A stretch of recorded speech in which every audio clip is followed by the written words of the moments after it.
Hey everyone, welcome to another episode of Food, Wine, and Whiskey in your own backyard. I am Rob, your host. Carter, the co-host here. Yes, sir, I am here. How you doing, buddy? Locked and loaded, baby. We have a guy on the show today, hasn't been on in a while. I know, man. Good to see him back across from us here. I know, a pleasant surprise. Yeah. We got. You had no idea coming in today. Yeah, Glenn is here with us, Glenn Burnett. How are you, Glenn? Yeah, been good, man. It's been a little while since you've been on the show. It's been a minute. A little more than a minute. Yeah. A few minutes. I remember in a long time ago, you know, one of my favorite shows that that we had was that Knob Creek show when we were comparing all of those Knob Creeks. That was really fun. You're talking about the 12 to 15-year-old picks? Yeah. That was really fun. And just the standard one. And did we do just the standard? I think we I did. brought that one. Yeah. Oh, did you? Okay. Yeah. Which is a 12-year, 120 proof? Yep. Yeah. No, it's 9 year. It's 9-year, Yeah. 120. Yeah. Okay. Yeah. They make it 12. Do they make it 12-year? They do. They do Okay. make it 12. I don't think they've released a 120. Yeah. Or if it might be a limited. I think they did like a limited, like cash strength, 12-year, and then of course they got the 15-year. Yeah, 15-year. But that's not even 120. No, it's 100. It's 100. Yeah. Anyway, a little bourbon. That's the topic. Yeah, today. that's the topic du jour. Yeah. So I thought it would be fun to have a conversation about not only where we are in bourbon, you know, our journey, kind of how we all see our bourbon communities might be a little different from where everybody is, you know, in what part of the country, what part of the world.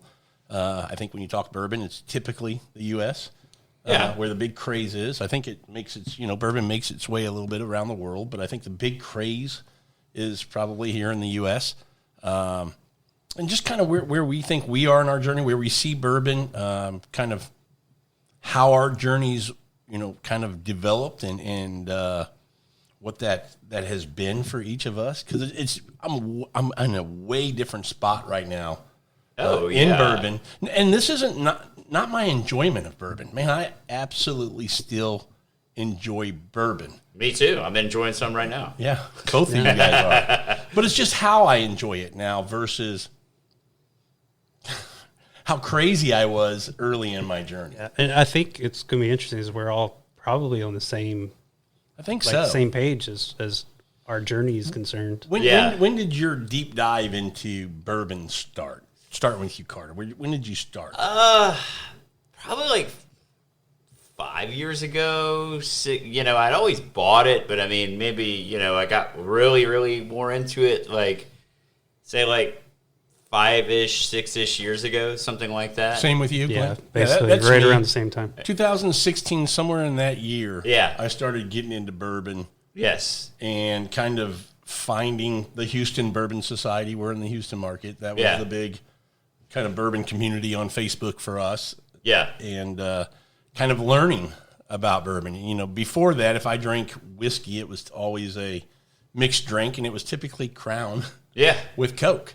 I don't remember exactly what it was that triggered me to start trying bourbon more. I do remember that when I first got into bourbon. Can you guys remember what you shopped for? Because I didn't know what the bourbons were. I didn't know the Buffalo Trace bourbons. I didn't know what, you know, Jim Beam was putting out with the Knob Creeks and the Bookers and the Bakers. Oh, yeah. So when I would go to Total Wine and look for a bourbon, I mean, I remember, what was the one from Oregon? Wilderness Trail? Or, No, that's the newer one. It's an older one, that nice little bottle. Black Maple Hill? Or like, No. I'll think of it in just a second. But I remember going for that, and I remember buying, because I thought it was a cool bottle. How's that sound? Well, I mean, you know, I have been known to buy a cool bottle. Hudson Baby Bourbon. Do you remember that one? Oh, yeah. Oh, God. So yes. these are ones I remember. This is what I started in bourbon. I would go to the Total Wine thinking bourbon was cool. And again, I don't remember where I got that from, but I was like, I'm going to get into bourbon. And I would go to Total Wine and read the little, you know, profile of what the flavor profile should be. And that, you know, Billy in Total Wine said, this is a great bourbon. And I went, oh, well, if Billy likes it, it's got to be pretty good. Well, let's just say, and I'm not saying this about every Specs employee, but just a little note to self, not just saying Specs, but any major liquor store employee, they probably know less than you do. Yes. So take advice with a grain of salt, Or potentially have an ulterior motive Yes, to recommending a bottle. Yes, 1836 comes to mind. Yes. So- Broken fence or broken saddle, whatever it is. Yeah. 1830. It's 1835, isn't it? I don't know. Yeah. I'm not from Texas, so, I don't... It's 1835. Okay, whatever it is. And Oregon Spirit was the... Oregon Spirit. Come on, man. I don't even remember that, man. What does that look like? Is it still around? Oh, yeah. Oh. Okay, so I thought that was recent. That's in the same shape of bottle as that new Black Maple Hill thing. Yeah. That's not the one that you want. So I remember getting this back in the day, 6 years ago, and going, "Ooh, that is some good stuff." That is some delicious stuff. Yeah. Okay. So, when I first started getting into bourbon, I started noticing lots of Texas stuff coming on, real hard. And I remember just trying a bunch of Texas whiskeys and being like, man, is something wrong with me? I just don't like this stuff. Balcones and Garrison at that time were they were fighting for the first one to open in Texas, and they were releasing a lot of stuff. Oh, they open about the same time? Yeah, within I think a month or two. Oh, really? Yeah, I think so. And boy, when Texas whiskey became a thing, it was in every liquor store. And I tried several of them, and just was like, I don't know. Am I missing something? I don't really like this. I will say, those are two profiles I'm not a big fan of. Balcones, and I think there's a couple of products Balcones put out that I went, okay, not bad. I kind of like it. Yeah. But for the most part, they haven't had a lot that I've been a huge fan of. And Garrison Brothers, just everything I've had from them kind of, to me, feels like it's been aged for 27 years. Yeah. Yeah, but it's it's just in a shipping container. Yes. It's 10 months old. It's just so oaky and syrupy, and just way overcooked, if you ask me. Yeah. Yep. Yeah, I feel like it's just got that real raw oak taste too. It's super tannin, and they age it for 5 years. Do they age it that? they Okay, Yeah, it feels like more recent stuff is pretty aged. Oh wow, I didn't even know that. Yeah, and expensive. oh crazy. Expensive. Oh yeah, crazy. Balcones not expensive. Garrison, way expensive. Balcones is average. They're on par for what craft distillers are, so I don't have a problem with that. But Garrison, way priced. Way. But how you were kind of talking about some of the things that you drank when you first got into bourbon. Yeah. Oh god, this one's so bad. Okay, so I used to drink Basil Hayden. Oh yeah. Yeah. Oh, and it's funny so that hurts my soul. That I used Jim to Beam product. Yeah, it. To be honest, if it wasn't so damn watered down, it'd be pretty good. Yeah. Yeah. That's the problem with Jim Beam. With Basil Hayden, everything's 80 proof. No matter what they do, it will be 80 proof. Yeah. And that's terrible. Because why do they do that? Amazing to have Basil Hayden age with the old granddad proof. Yeah. Oh gosh, yeah, it'd be awesome, amazing. Well, and I always get a kick out of when you bring that up to somebody. They go, "Yeah, but it goes behind the bar." I don't want that in my cocktail. It's not going to hold up. It's 80 proof. Yeah. Hell no. So no. I think that's got to be targeted to the new bourbon drinker to drink for sure. neat. That and Woodford, I think. Woodford's always 90.4, everything except for what they release at the batch proof. Yeah, the batch proof. Yeah. But everything else, I'm not. I still have not been able to find out. And I probably need to reach out to them. What is the reason that Chris Elliott or whoever their master distiller is that why is it all 90.4? Everything 90.4. There's got to be a reason for that. I don't know what it is. I don't mind that proof, to be honest. I don't as a first pour. It's not bad. I don't think Woodford Reserve is necessarily a bad product. I would much rather drink that over Basil Hayden. Agreed. 100%. But when you think about why don't they have more high proof offerings? They should. It's just I would love to try a double oaked at cask strength. Or just over 100 or something. Yeah. Just not 90.4. And, you think about from a business perspective, most businesses, need to read what does the consumer want? What do they want to purchase? And we know, being in the bourbon hobby for a few years, high proof bourbons is what everybody's chasing. Oh, yeah. We all drink 100 proofers, 90 some proof. They still have their place. But overall, the bigger part of the community loves something that's, around that 120 plus mark. Would that be fair to say? I'd say most, bourbon enthusiasts. Bourbon enthusiasts who've been in the bourbon game for about 2 years. Yeah. They're really going after that. Yeah. At least that was my progression. And so to your point that, that Woodford hasn't done anything to kind of have a standard shelf product that would meet that want from the consumers kind of surprises me. Because even Maker's Mark, whether it be their private select program or their cask strength that they offer, them used to, just kind of not have those different variations. Now they're kind of going, okay, we need to kind of up our game a little bit and kind of figure out what these, enthusiasts and these, call them bourbon nerds if you want to, they're really into it, what they want, and put out a product that they're going to enjoy. Yeah, I mean, they just finally came out with a 101 proof. How long have they had that? That's, 6 months or so? No, it hasn't been very long. I thought it had, but it was only in... Travel edition. It might have been travel edition. Yes. Right. Yeah, so now, think, if you try to find a positive from COVID, it made a lot of these travel-only bourbons. Yeah. They'll rethink only doing it that way and kind of putting it into the mainstream market for us. So I think about that one. I think about the Jack Daniel's Bonded. Wasn't that travel-only? Yeah, maybe. I know that a couple others. There's Turkey's got that rare breed uncut unfiltered that's a travel edition only. It hasn't hit the regular shelves, but the word is it's going to. That's should. awesome. Yeah, that'll be a fun one. Yeah. So Bourbon Today, your guys' journey, where you were, I kind of mentioned a couple I started with. Do you remember a couple that you started with? Yeah, I laugh when I think about what I started with and what I was mixing. Yeah. I was mixing E.H. Taylor with Coke.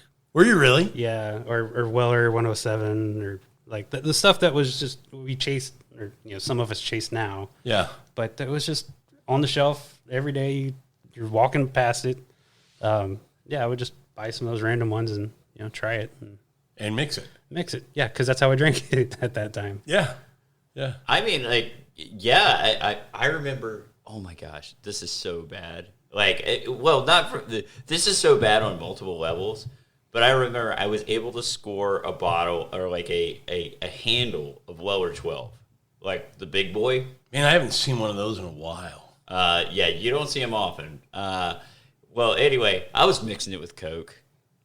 Yeah. I mean, what the hell was I doing? And what I should have done is never opened the bottle and just sold it, because those things are ridiculously overvalued on secondary markets. Yeah, in retrospect, yeah.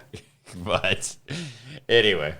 So where are you guys right now as far as, I mean, we're still passionate about bourbon. Yeah, we enjoy drinking bourbon. I think Glenn and I were talking about this before we started recording. For us, the trajectory is obviously flattened out. And for me, I might even say I'm on a bit of a decline. I'm not buying as much as I was. I mean, you get to a certain point in your collection where you got hundreds of bottles. Yeah. Do you really need to just keep buying? You know what I mean? The point is to drink them. Right. So I would say I'm definitely on the decline. I still like to buy bourbon, but I'm very particular about what I'm going to spend my money on. And so where are you guys related to? And I think that's what it comes down to is, bourbon's not cheap. Even when we start talking about, your best bang for your buck is, to me, from the big distillers. Yeah, sure. And, craft distillery, I understand why their prices are what they are. But, man, supporting them is tough when you talk about, trying to get your dollar to go as far as you can for what you're going to get in the bottle. Yeah. We'll talk about that in a second, the craft distillers. But where are you guys in your buying kind of habits? I'd say for me, I've really narrowed it down. Man, I used to, when I was first kind of started getting into this thing, and I'd go buy, like every Bardstown Discovery that came out, or like I'd go like buy all the the Calumet 14, 15, all that kind of stuff, which I think those are pretty good products, honestly. But like things like that, I anything that got hot and that was getting like some hype, I was going after it. These days, man, I'll tell you, I've really narrowed my focus on what I actually like to buy. I like to buy. I'm a big Four Roses fan. So I like to buy Four Roses private Picks. select picks, because they have so much variation in them. So it's a little bit more fun for me. Totally agree. There's a guy in town that tends to buy a lot of these things and sell his open bottles, and so he usually sells at a discount. So I get to try a bunch of stuff. And you're gonna live close to him. Yeah, that's true. Also that, But yeah, I kind of tend to go for stuff like that. I like, if I'm just like regular drinking, like things that I just like to have, like I will probably go through, every couple months, maybe I'll go through a bottle of Maker's Mark Cask Strength, just because it's just my like bar bourbon. It's like something I'll put in a decanter, just give somebody to try, and I just think it's amazing. If you want a weed bourbon, that's just and you want something that's got a little proof to it, it's just amazing. If I go, like, when I was in Florida a couple of months ago, and we were at the beach, I just bought a regular old Knob Creek 9-year. 9-year, 100 proof. Like $35. Yeah. I mean, dude. I thought you were going to say Wild Turkey 101, which I wouldn't have had a problem with that either. Oh, that's another good bottle. I mean, you can... Really, I mean, I love the fact that the Knob Creek's got the age statement just like right on the front of it. 9-year. That's which recently came back. Yes, and I'm glad they did that. Yeah, I'm glad they did that. Maybe that's why they're limited our ability to get 15-year picks now. Yeah. Now we can get between 8 and 12-year picks. But the things that are really, if you can find your barrel. Yeah, that's true. But I think like the thing that I really, really like these days, like if there's something that I'm hunting for, if I ever saw like, I am a big fan of like GTS, Stag Junior. I like, I mean, if I see a bottle of Eagle Rare, I'll buy it, because I think it's a good bottle to have. It's something, I'm not like buying multiples, but I'll buy one if I don't have one. Yeah. Things like that, if I see them, I'll most likely buy it. I've got so many Blantons, I don't even give a crap about Blantons anymore. Like, even if I saw it on the shelf, I wouldn't buy it. I'm kind of the same with Blantons and Eagle Rare. I mean, I've got enough. Yeah. And I know there's other people who would love to have that. I would only buy it as a gift. Yeah. Like a Blanton's. So, I mean, again, it gets back to how much do you need? Yeah. The things that I like right now, though, like some of the things that I'll actually spend some money on, and it's more of a special occasion, or like something like I'll buy myself a bottle like once every 3 months or something. I like the Wild Turkey 101, the like Dusties. Anything, the Dusties, like anything like that. No, I think that's a whole different thing there. I was talking to Glenn before you got here, because I agree with you. I think that's a fine purchase. I don't think you're overspending. I think I would do the same thing, and I did for my son when I bought him a bottle from his birth year, because he just turned 21 recently. I think that's a fine purchase. I don't have any problem with somebody spending money for a bottle like that. I think that's perfectly fine. It's a time capsule. It's something that's never going to be produced again. Like I'm okay making a spend on something like that. But just as an example, I'll throw this out as an example. I recently, well, not recently, but like somewhat recently, bought a liter from, I think it was like 1997, of Wild Turkey 101 age statement, all that kind of stuff. The 8-year age statement. I think I spent $350 with it at my door, on a secondary market, which is, it is what it is. I'm okay with once in a while doing that. I mean, they're never going to produce that again. It's something that is unique, and just being honest, I just think it's just a badass pour. Yeah, totally agree with that. And so that's something I'll spend money on. But spending $1,000 on like a GTS, I love GTS. I mean, it's just crazy, you know. I'm laughing. The because- exact words Rob said. Yeah, I said the same thing to him before you arrived, before we started recording. The exact same thing, Carter. So you and I are aligned. I mean, I'm not going to spend that. Yeah. I mean, if I see one in a store, I'm actually absolutely going to buy it. You know, no doubt. It's gotten to the point where they're so expensive now. It's taken away the enjoyment of actually, like, if you find one of those bottles, you know, or if you have a loyalty program where you've built up enough credits or tickets or whatever that you need to get that bottle, it almost makes you think about, like, man, I don't know if I want to open that. You know, like, you don't even enjoy the bottle anymore.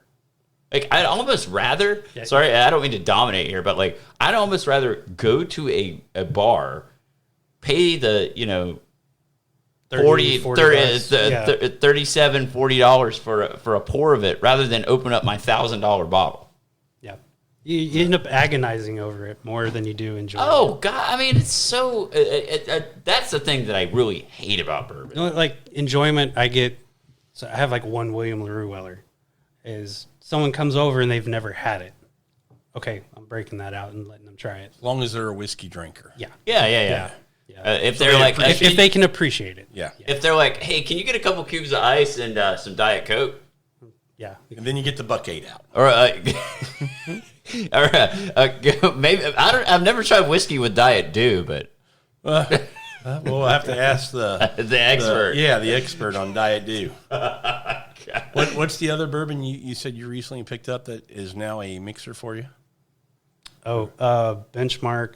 Yeah, the proof. The full proof. Full proof. Oh, yeah, that's not bad. It's okay, but you taste the age on it. That's the thing, and I will say that because I have tried that, the Benchmark Full Proof. Okay, for the price, it's a good bottle. Oh, yeah. I'm not saying it's bad. What is it priced at? $30? $25. $25, yeah. Somewhere in there. Yeah, you can't beat that. That's not bad. But and you know I'm not the hugest, like, rare breed fan in the world. I'd much rather spend the extra money and buy a rare breed. Oh, for sure. You know? Oh, I'm with you. Yeah. If you wanted something in the same profile and you ran into, like, a 1792 Full Proof, I'd much rather have that, too. Yeah, it's got the age on it. I mean, Benchmark's at least 2, but I don't think it's more than 2 years. I think it might be 3. Yeah. It's barely bourbon. So where are you in your buying habits? So I'm kind of on the same terms, so to speak, but what I have a few that if I see it, I'll buy it. Like, so you mentioned the Discovery Series. Mm-hmm. That's one that I generally like. So if I see a new one, I'm likely to buy it. Cool bottle, too. But to that point, I'll like to try it first a lot of times, because especially if there's Dickel or, you know, Canadian rye or something in there, you know, they make interesting blends, and, you know, each one's different. And I do like that each one is drastically different, but it can also go the other complete wrong way. You know, I had got one of the Dickel ones that just was not good. I think, what was it, like 6 or something, like 5 and 6. Yeah, I think both have. I didn't particularly like those. Yeah. But so, you know, I love turkey. So I basically Knob Creek and Turkey, you know, 101 are sort of my go-tos. I have for ryes, you know, Sazerac, Elijah Craig, Old Forester. Do you like the Elijah Craig rye? Yeah. Do you really? Mm-hmm. Wow, I'm not a big fan. I'm not either. I love Heaven Hill. Oh, okay. So it that aligns with my palate. Profile. Yeah. And then I have my from there I jump up if I want something a little nicer with Rare Breed, Old Forester 1920, and Knob Creek 120. And then, you know, those are kind of my staples. Yeah. And then if I see something interesting, like I've narrowed the, you know, I just think it's really interesting that we've all narrowed down what we're willing to spend and look for. You know, I don't go searching really for anything almost. You know, if I stumble across it, great. If I don't, I'm so happy with my staples that I don't need to search anything out. Yeah. You know, I'd love to stumble across some nice things, but if I don't find them, so what? Well, I mean, like, and it's funny, like, and this is kind of how I'd like describe my progression in it. When I first kind of knew something about bourbon or whiskeys or like whatever, I was buying nothing but just tater products as much as I could, as fast as I could. You know, I'd stand in line, I'd do all that kind of stuff. Okay, so that was a narrower focus, just the tater bottles.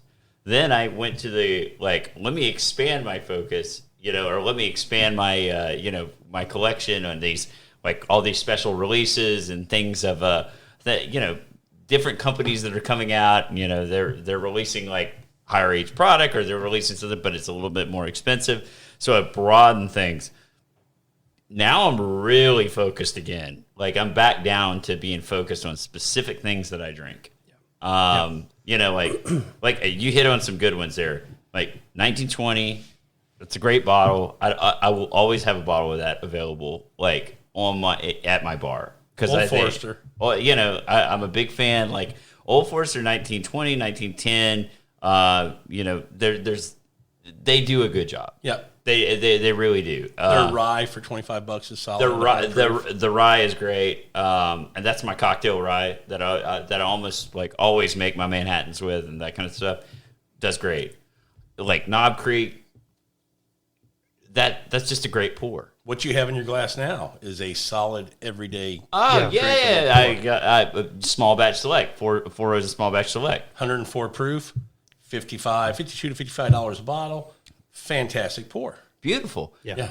I mean, we like a couple of years ago, we did like a bar under $500, right? You remember? Yeah, build your bar. Build your bar, $500. We may have to revisit that and see what we might have What would differently. change? Yeah. Yeah, what I would change, yeah. But like the thing is, and how I can like kind of go back to that, most of the stuff that I remember that was on that list is the stuff that I would buy again. Yeah. Yeah.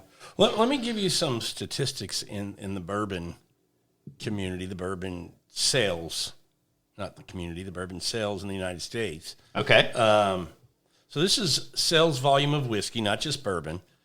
Sales volume of whiskey in the United States from 2010 to 2021, and it's in 1,000 9-liter cases. So the number I'll read would be millions of 9-liter cases. Okay. In 2010, it was at 47 million. In 2011, 47. 2012, 49. 2013, 52. 2014, 56. 15, 59. 16, 61. 17, 64. 18, 66. 19, 69. 20, 72. And 2176. So one of the biggest jumps was from 13 to 14, almost 4 million, and then last year to 20 to 21, almost 4 million. Yeah, it's been 3 to 4 from what that Every sounds year. like. Yeah, pretty Now, steady. There's a lot to dissect in those numbers because people are buying more bourbon. Obviously, there's more sales going on. There's more bourbon drinkers in general. There's more people who have been exposed to bourbon and drinking it, and whiskeys in general, whether it's an American whiskey or bourbon or whatever it might be. But in 2020, 137 new American whiskey products were introduced to the U.S. market. 137 new products in the year 2020. That's crazy, Since man. the number of U.S. whiskeys being introduced has grown significantly since 2016. The United States also saw the arrival of 7 new product lines from Irish whiskey category as well. I mean, it's just, so it's trying to figure out, there's this, what is the real state of the whiskey world right now, or more specifically into the United States, because I think that's where we all kind of see it and live it. I try to wrap my head around, and I think, Glenn, you brought up a good point. We were talking earlier. There's so many new people still getting in that it's driving up that number. and do we see anything slowing down with people getting into bourbon? And that leads me to how much of the YouTube channels, like the Bourbon Junkies, or it's Bourbon Night, or Mash and Drum, ADHD Whiskey, all these bourbon channels that promote bourbons. Yeah. What's the influence, the impact they have on people trying bourbon and then buying bourbon? I think it's a huge impact, actually. Yeah. Do you? Yeah. Especially some, let's say, smaller distilleries that don't have a marketing team, right? Right. This is their outlet. That's probably the easiest, cheapest way to reach the most people, I think, that are enthusiastic about bourbon. Yes. Right? Yeah, and we see that because if you look at those channels that we mentioned, most of them are doing barrel picks now. Yes. But they're from the craft distillers because that's where they can get a barrel. Right. Wild Turkey, I don't want to say they couldn't care less, but Wild Turkey is not going to be like, Bourbon Junkies wants a barrel from us, let's give them one. And Four Roses isn't going to do that. But going to a Nulu or a Starlight or somebody like that, they're able to very easily, because to your point, Glenn, I think it's a great point, that's a huge marketing platform for them to be able to have that product as a pick through that group. It reaches hundreds of thousands of people. Yeah. Well, Rob, we've talked about this before, but you and I are definitely, and I'm not sure about Glenn, but definitely wine fans.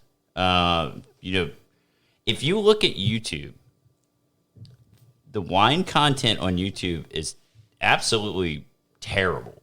Yes. I mean, it's there's a few shows out there, there's some things that are interesting or whatever, but like the content on YouTube is not very good. Not for wine. There's 3 or 4 channels that I really enjoy. Other than that, I'm not saying none, but if you look at bourbon and you look at whiskey and you look at how many channels and their quality production channels, that are out there, like it's pretty unbelievable. Like that they're driving the market.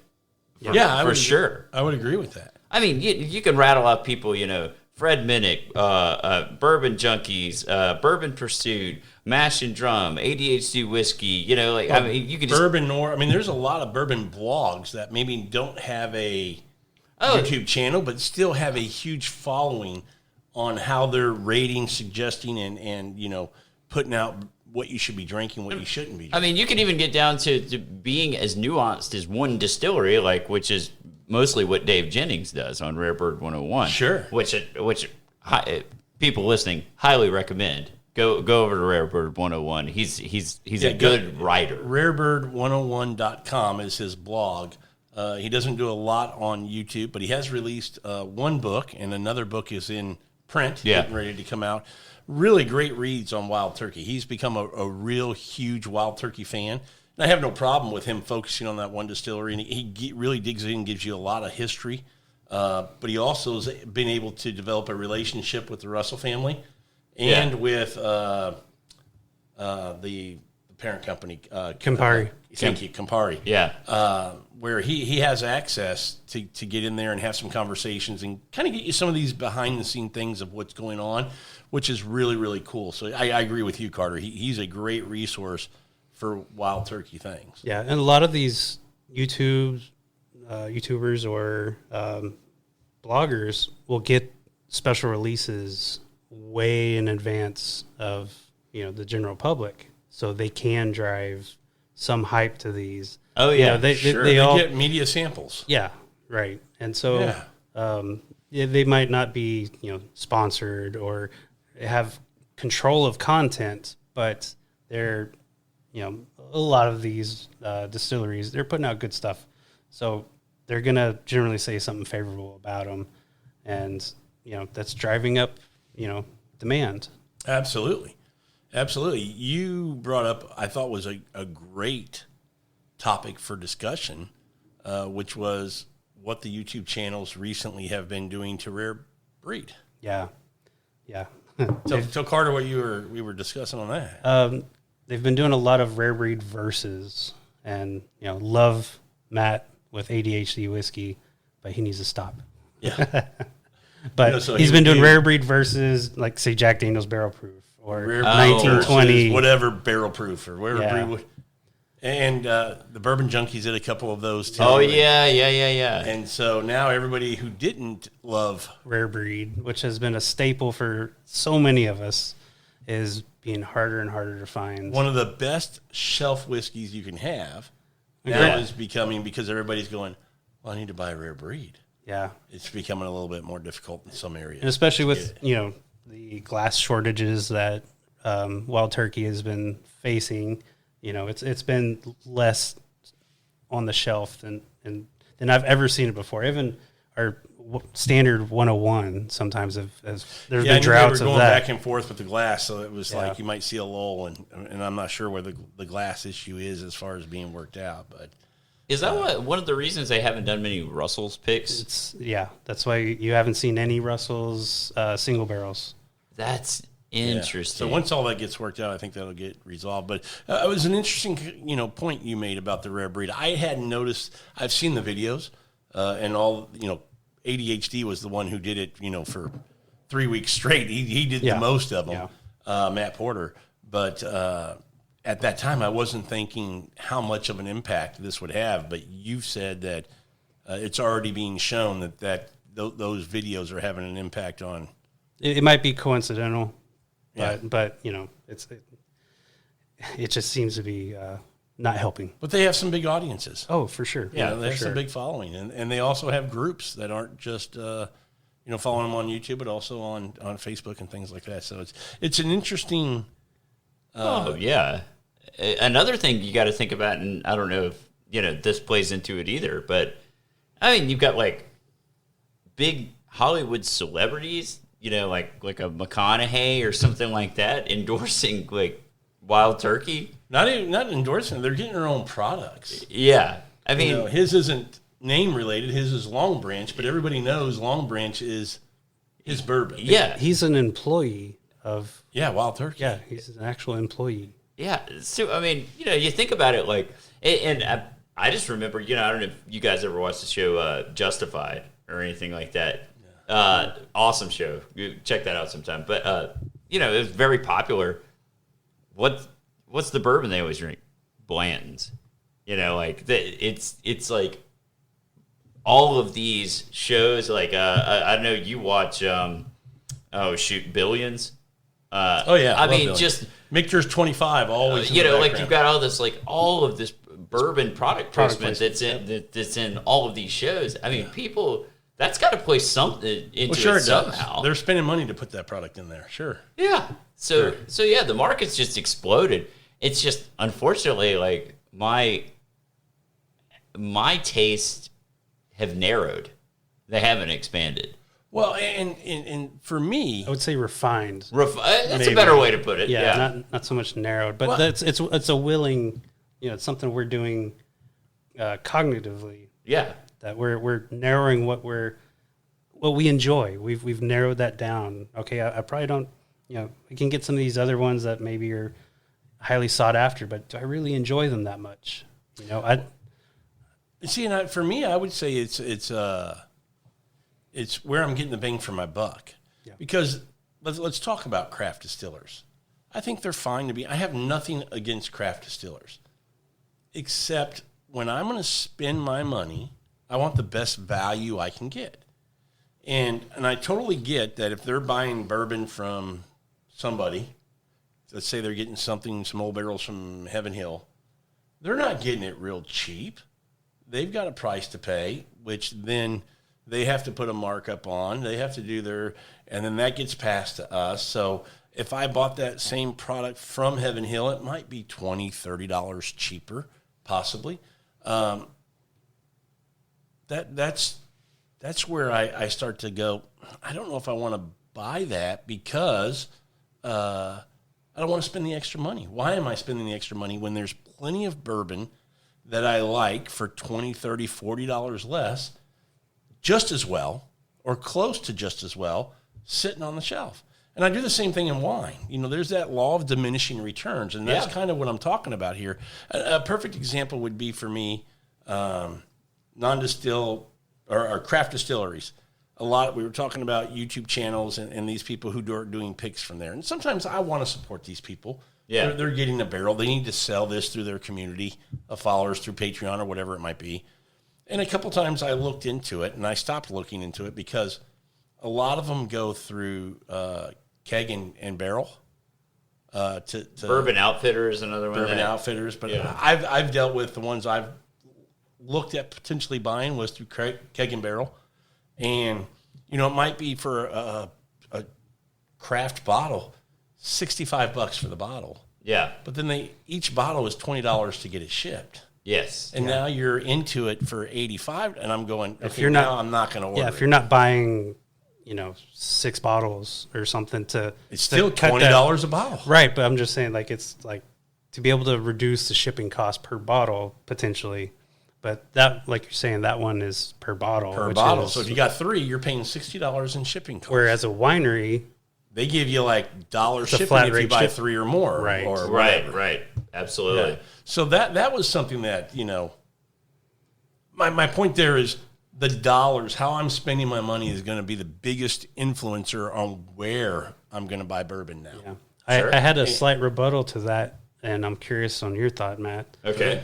With smaller craft distilleries, they can be more creative with their products, right? They're either if they're getting stuff in, they're blending, blending some interesting blends, or they're being able to, let's just say Iron Root, where they can use these heirloom corns or some other ingredients that is not economically feasible for your big distilleries to do that, because it would just be an astronomical cost. Yeah. How do you think that plays into value per, because I think it's you're getting something interesting, that's not a kind of a standard profile, but it's completely different. Well, I want to jump in first for my rebuttal. Okay. If you don't mind. Yeah. Because I don't disagree with you there. Doing something different that I can't get. I'm talking about when a craft distiller is doing something that is in, let's say it's just, they're buying it from Indiana and they're slapping their label on it and charging you $20 more than what you might be able to get. And not doing anything. Not doing anything to it. Right. I'm not going to spend my money there. That makes total sense. Not going to spend my money there. When you make it different, now it's different than what I can get in the market. I'm open to that, even with non-distilled producers like a Doc Swinson's or a Bardstown. Yeah, I actually like what they're doing, and they're unique and different in a lot of ways in what they're doing. So I don't have a problem spending a little bit of money with them because you can't find something in that type of profile anywhere else. Right. Do I still think sometimes it's a little overpriced? Probably. Yeah. But I understand why, because they're still buying this product, they're doing stuff to it, they're aging it, they're finishing it in a different type of barrel, something like that. So I totally agree with you there. And non-distilled producers, to me, if I'm going to buy something from you, you need to have done something to it to make it unique, make it your own. Yeah, Otherwise, it has to be. Otherwise, what's the point? What's the point? I'm just giving you money. Right. I feel kind of the same way. I mean, the way I look at it is like this. For instance, Bardstown, with their Discovery series or whatever, they've actually taken, generally speaking, 3 different bourbons. They've various ages, various 3 to 4. Producers, and they've created something that's fairly unique. It's completely unique. And they spent the time to blend that together and create that product. I'm okay with that. And they're transparent. Yeah. Now, whether I feel that a bottle like that is worth $100, maybe. That's going to be a decision I got to make. I mean, what are those good for? 120 a lot of times. Yeah, they get pricey. That's a lot. That's a lot. That's a pretty good bit of money. Right. You talk about the Sam Houston. That's sourced product. It is. I think it's sourced from Barton, and it's pretty damn good. It is good. But then at that point, nothing is done to it.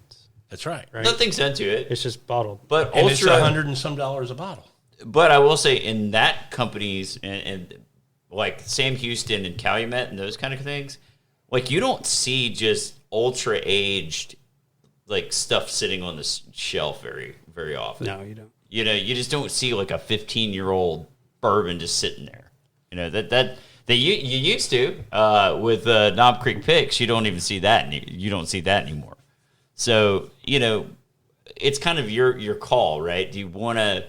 You say, hey, look, you know, payday just happened. I'm ready to, like, you know, I'll something unique to pick up. Okay, cool, man. I'll pick it up.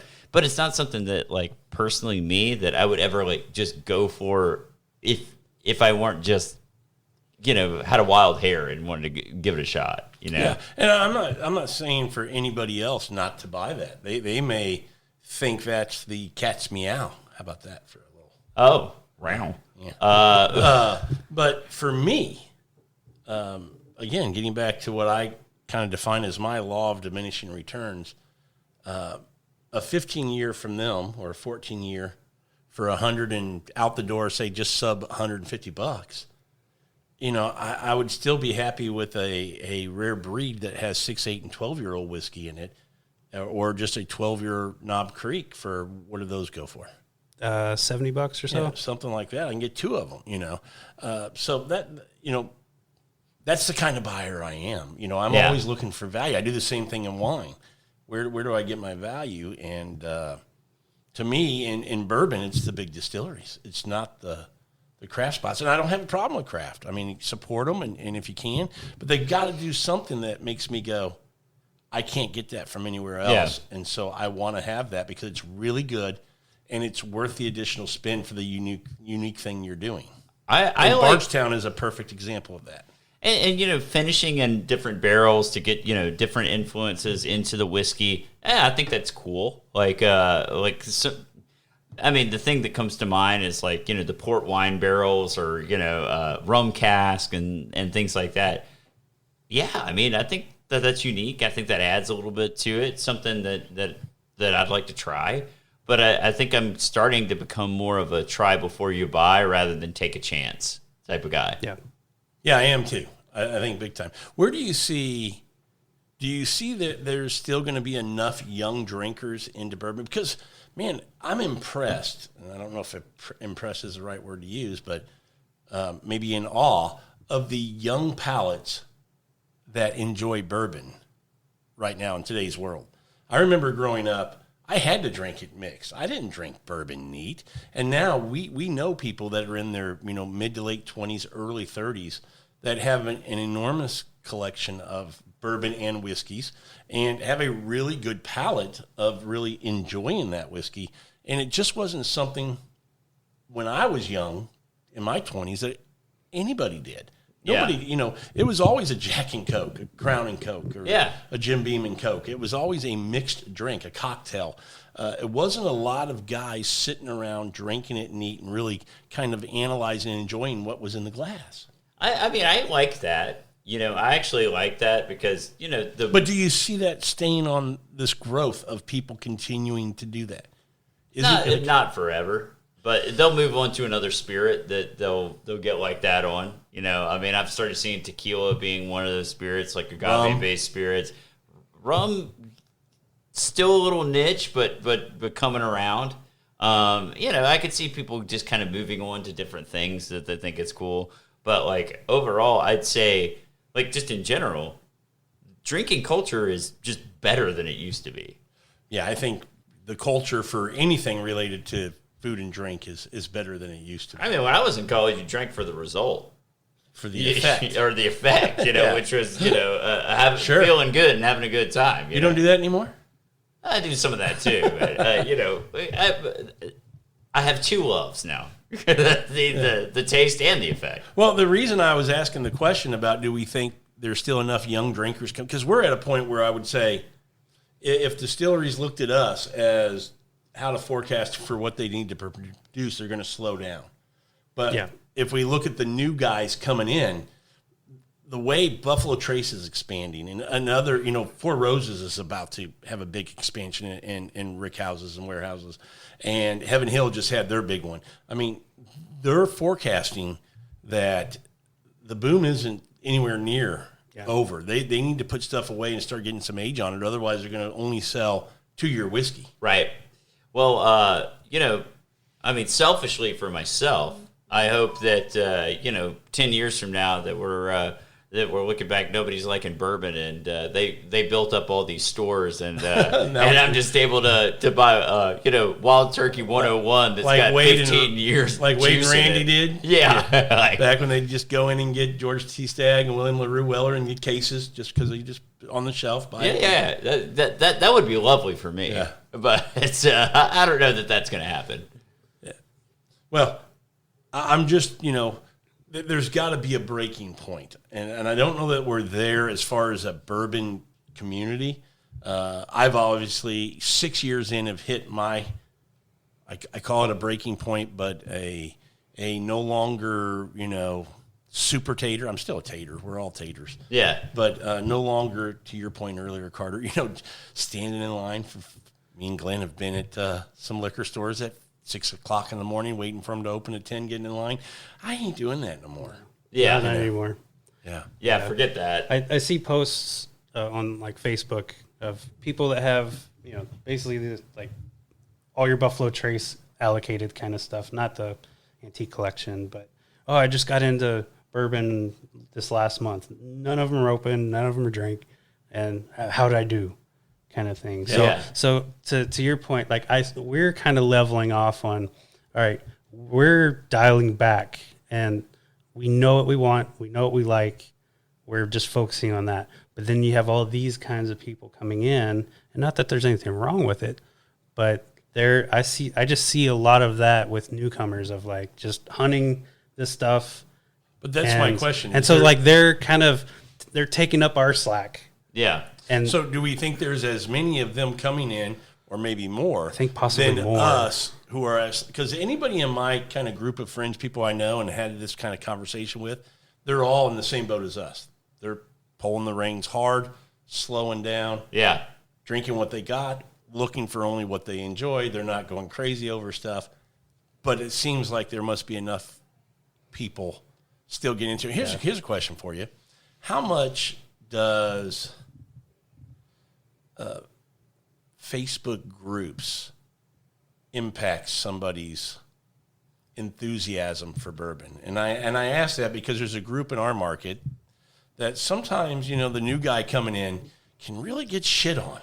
Oh, and yeah. I'll see somebody post, and then you never see that guy post again. And he's been kind of like, well, screw this. I don't want to play in this sandbox.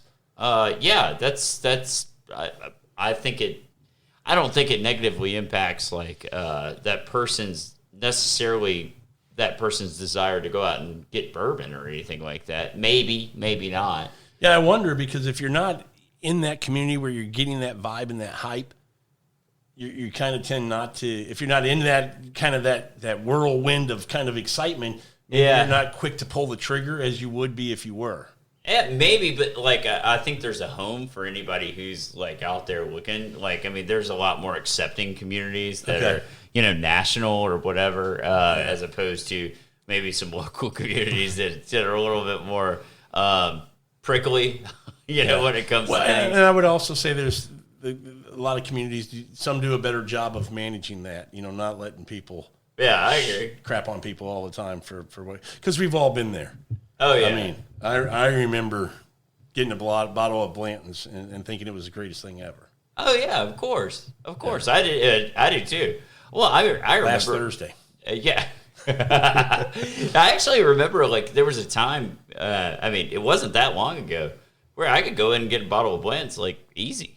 Yeah. And that was just like, oh, cool, it's a nice special bottle. I really like this. And back when it was like, $50 and, it was a cool bottle, that it wasn't bad buying Blanton's. So answer me this question. Why is Buffalo Trace the only distillery that everything is just tater? I mean, super tater. Everybody's after it. Everything they produce, other than Benchmark. I think it's supply. Honestly, I think they have perfected the enough supply with over demand. Like they're at that crossroads of like they. Yeah, I don't think they ever want to produce enough where it's sitting on the shelf. Yeah, I really not think like that, a wild turkey. No. Yeah, like I think these other distilleries, I mean, they're pumping out as fast as they can. Not saying that Buffalo Trace isn't doing that, but the marketing and I guess just the communities hyping everything up. I think that crossroads of enough demands and then enough supply to kind of wet your palate and get you still like, oh man, I want some Buffalo Trace. I think they are the masters of that in the bourbon arena, because they're talking about up in production. Obviously they're expanding their production lines and all of that, putting in new stills. But I don't think they're ever going to get to a point where we're going to be able to walk in the store and get a Weller Full Proof or a Stag Junior just sitting on the shelf. Yeah, I agree. I doubt it. I'd say another thing that plays into it is their retail price point, which is fantastic. If you find a E.H. Taylor single barrel at $50, dude, buy it immediately. Yeah. It's good. Barrel proof, $80 for E.H. Taylor. Oh yeah. I mean, like a Weller 12 at $36. Yeah. I mean, of course, that's a great deal. I mean, But the problem is, it doesn't get put on the shelf, so you don't get that opportunity to buy it. Right, and I just wonder if that lower retail price that they have, for some of their really, really good quality stuff has played into the hype of like, man, we really need to chase this. Here's another question for you. In the bourbon community, or in the bourbon world, do you see more and more liquor stores going to secondary pricing? Or do you think they're going to stay and do some type of loyalty program or some kind of a drawing for bottles when they get all their good bottles in? How do you see their impact and what we're able to get as consumers? Because I'm going to tell you, for me, I'm not going to buy secondary from a liquor. If I can't just find it and get lucky and buy it on the shelf, then I'm not going to buy it. And when I say buy it on the shelf at retail, look, George T. Stagg might be suggested retail $99 from Buffalo Trace. If somebody's selling it for $149, I'm still buying that. Oh yeah, that's fine. I get that. I'm talking about I'm not going to buy it at $1,000 like right. A reasonable markup. Yeah, reasonable markup. You need to make a little bit more money on it. Fine, I'm fine with that. You're a little liquor store. We get it. You got to play with all I got to sell 30 cases of Fireball. Yeah. To get one bottle potentially of something good. Yeah. We get that there's all these games that these liquor stores have to deal with the distributors and all that. This three-tier system sucks. It absolutely does. Yeah. And we I mean, I think we all understand that, but the general public might not get that. And to your point, Glenn, I don't have a problem with any liquor store saying they're going to sell their bottles as secondary. I don't hold that against them. I'm not going to buy it. I'm sure there's somebody out there who will. There's always going to be someone. There's always going to be somebody. But I'm just, Sonny's Liquor here in town. It's like a freaking bourbon museum. Yeah. He's got everything you can think of in there. I mean, you name a hard-to-find bourbon, it's on his shelf, but it just sits there because it's just so overpriced. I was in Arkansas on vacation last week and walked into Wally World up in Hot Springs. And I thought, okay, this has got to be secondary because I'm seeing Elijah Craig 18. I'm seeing Stag Junior. I'm seeing some Michters. And I asked about the Elijah Craig 18, $440 a bottle. Oh, only? Stag Junior, $450 a bottle. Oh. And I'm going, that's what no issues. I said, all right, thank you very much. And I left. I kind of expected that. Obviously, us in the bourbon world, if we see that many bottles on a shelf, we assume it's going to be secondary pricing. Oh, yeah. If it's sitting on the shelf, you're just like... or a loyalty program. Yeah. One of the two. And so I have no hard feelings for the liquor store owner that prices that way. Yeah. There's a buyer for it. It's just not me. And to me, it's just not worth it. And when you think about... Let's just say a loyalty program versus a higher price on the shelf, it's almost the same thing. Oh, sure. You're just spending that across many bottles. But at least you're getting something for it. Exactly. Versus just one bottle at that higher elevated price. Right. So it's just how you want to view this. Am I spreading this out throughout the year and then being able to get that, or just going ahead and ripping the Band-Aid off and getting that one bottle at the higher price? And most loyalty programs, I give them credit, it's not just for bourbon. Yeah. If you buy tequila, if you buy rum, if you buy beer, if you buy whatever you're buying, the point is that come buy it from my store. Yeah. And if you do that, then you get credit towards being able to get that bourbon that you might want. Or it might be a scotch that's hard to get. Yeah. Well, I think too, like, I mean, if a store wants to price like something at like, you know, higher or whatever, and they have a really allocated bottle, I think it would be more in their best interest to be educated on like what things go for, like on whiskey exchanges and like secondary markets. Because if a store is just like, I've got a bottle of Blanton's or whatever, I'm going to charge people $350 for it. Dude, that bottle's going to sit there forever. Yep. I mean, like, you know, if you said, okay, I'm going to charge $125 for that bottle, that's what they go for on secondary. That's right. Somebody will buy it. You know, somebody will. Now I save shipping. Yeah. I'll walk in, buy it, and I know it's there. So let's just ask this question. How many of the general public do you think know about secondary or secondary prices? Probably, unless you're a bourbon enthusiast, you don't really know. Yeah, because I'm thinking it's maybe a quarter sort of percentage. But I would also say, if you don't know about the secondary, well, do you think it's that small? I don't know. That's the thing. I don't know. But because I think if you're into bourbon for, let's say, 18 months to 2 years, you know about the secondary market. In today's world, it's just today, I think when I started, I didn't know there was a secondary market until probably a couple years ago. Like maybe 3 or 4 years ago. Yeah, I was going to say 3 or 4 years ago. So it's a couple years in. Right. And I think you at least become friends with enough people, or you see comments about secondary. Yeah. Or you see something, you learn about it. Yeah, you have a friend like, hey, I picked this up. I'm like, oh man, you can sell that for on secondary. How am I going to sell it? Like, right. Yeah. So, and I think another thing to consider here, and when we're talking about the liquor stores, think about how burned that guy is going to be. Let's say you have that one sucker, I hate to say it, that buys that bottle. It's a fair name for somebody who buys that.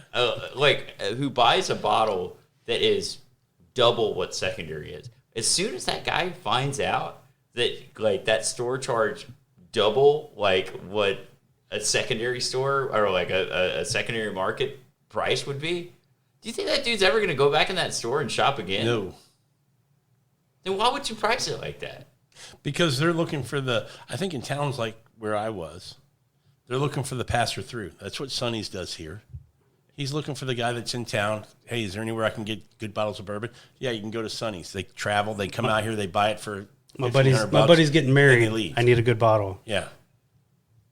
And they overpay for it, but they know they're never coming back either. I mean, have you ever heard of the internet? I mean, you can review some places pretty harshly. You know, I think it gets back to how familiar you are on secondary. Yeah. And maybe you know about secondary and pricing, but you're not sure how to get into a group to be able to make that purchase or sell something if you were. I would never sell anything. Yeah, or or you get some people that, let's just say they make more money than sense. They don't care. Yeah. You know, it's expendable income. So. Trust me, there's plenty of people in the wine world that do that. Sure. I mean, I think every hobby has those kind of extremists in that.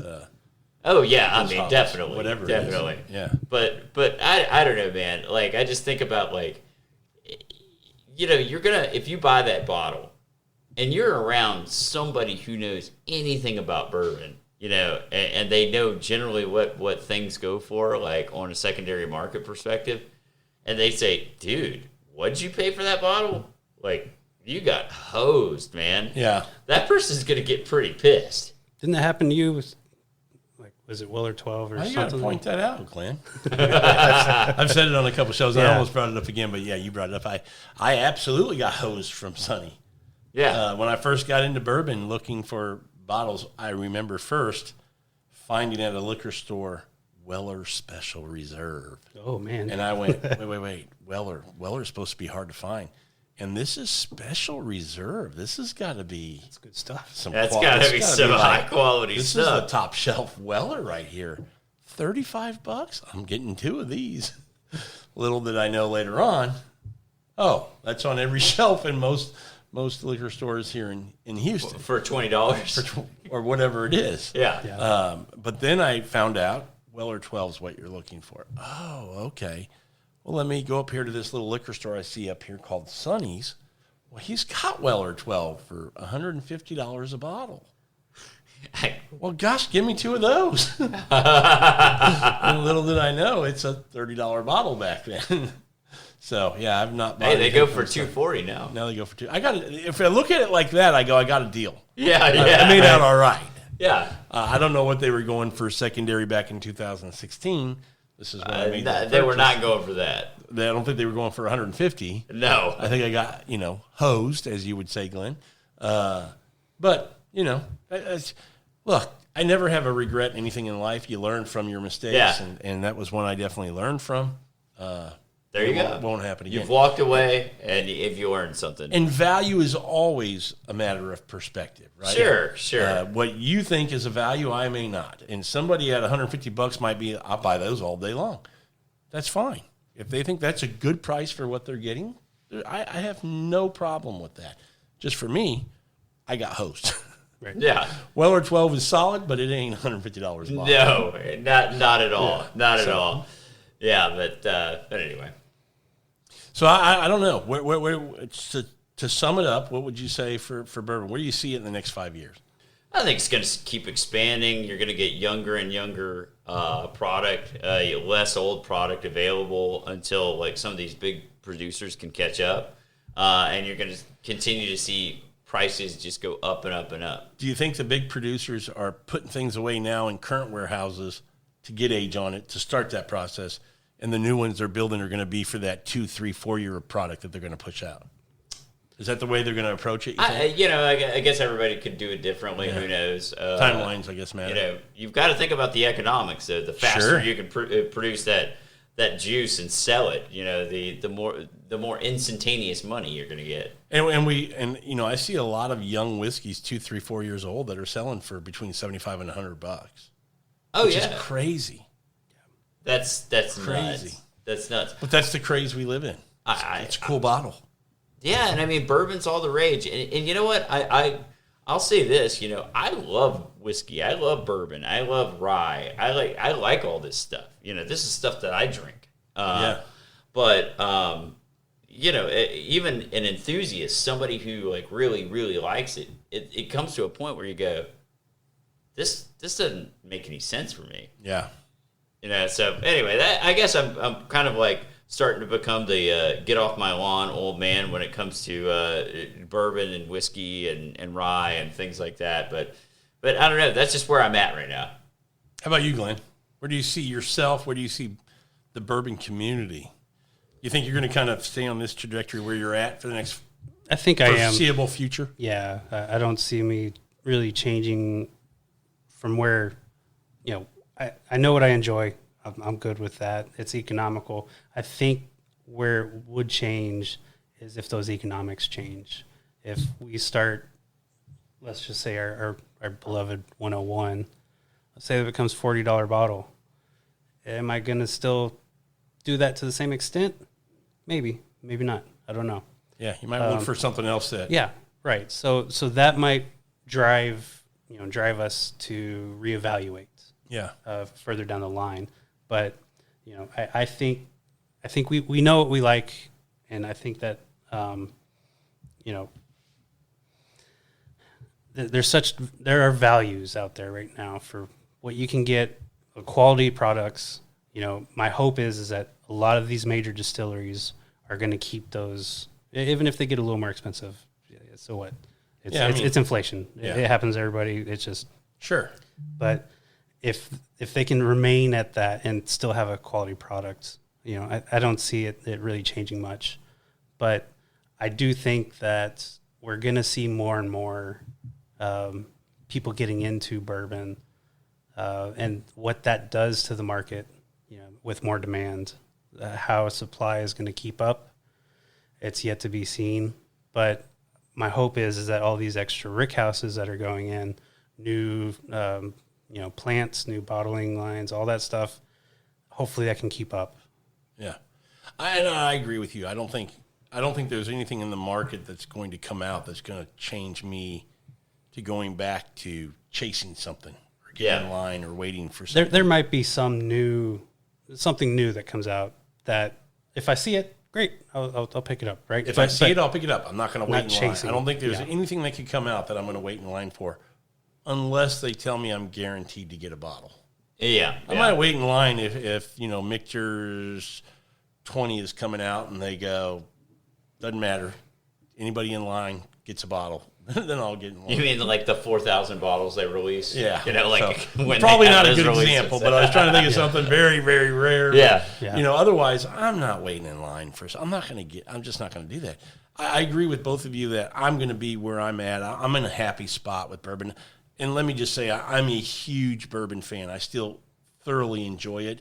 I enjoy sharing it with friends, and I enjoy people coming over who aren't into it that much and helping them kind of figure it out and taste through some things and come to kind of appreciate what bourbon is.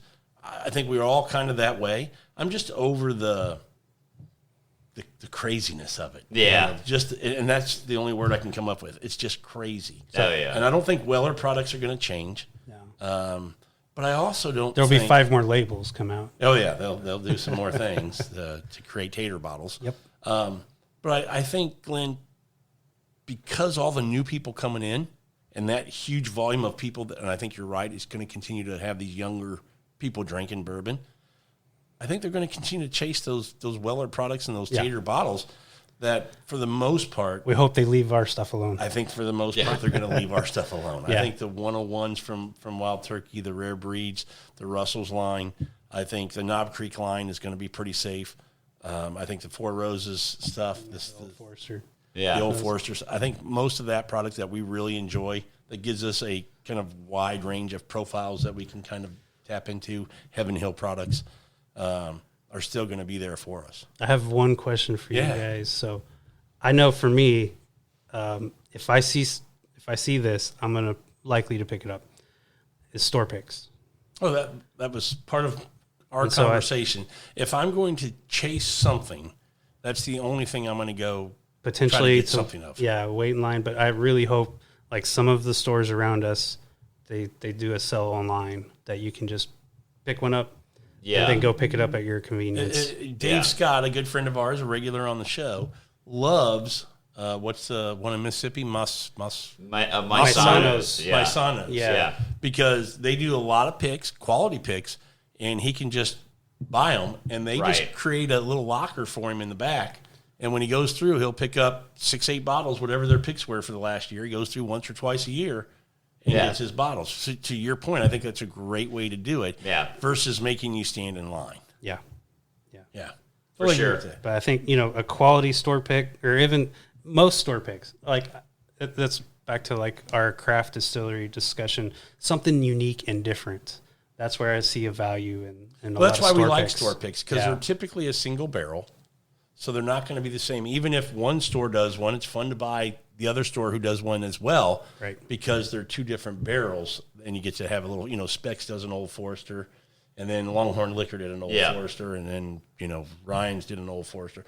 And it's fun to kind of compare those barrels from the... I like that too. Yeah. So I agree with you 100%. Store picks, if it's, and I meant to bring that up, is my one thing that if I'm going to look for something or try to get something, that's what it is. And when I go out of town, traveling, that's looking. It's you. I'm not asking, do you have a Blends or Weller? I'm going. My first question when I walk in a store is, do you have any picks that you guys have done? Yeah. Exactly. And I want to see what that is. So, yeah, same. Yeah. Well, fun conversation, guys. Yeah, man. The state of bourbon. Well, with us, and more specifically for us, how we see it and where we're at. But still an outstanding pour. Oh yeah, I think if you haven't tried bourbon, definitely worth getting into. For sure. If you can keep from being one of the crazy taters, try to restrain yourself. Yeah. Your pocketbook will appreciate it. And there's just so many good things on the shelf that you can enjoy in the world of bourbon. I would say find the major distilleries, try something at the budget end. Yep. Find which one you like, and then explore that distillery. It helps you get that profile down. Because there might be a profile you don't like. A lot of people don't like the Heaven Hill or the Jim Beam because of the the nuttiness. Yeah. So finding a profile you like. It might be the weeded Weller line, and you're going to have to be that crazy tater to find that stuff. I don't know. Or just go pick up a bottle of Maker's Mark. Or get some larceny. Oh, yeah. Not a big larceny fan. But anyway. Glenn is. He likes the Heaven Hill profile. The really young larceny? No, like barrel proof. Oh, okay, the barrel proofs are a different story. Or an aged store pick. Yeah. Well, fun conversation, guys. That's our thoughts on bourbon today, where we are in our journey, and kind of how we're buying and enjoying things right now. Thanks for doing it, guys. Yeah. Awesome, man. Thanks, everybody, for listening to this episode of Food, Wine, and Whiskey in your own backyard. And until our next episode, enjoy your next pour.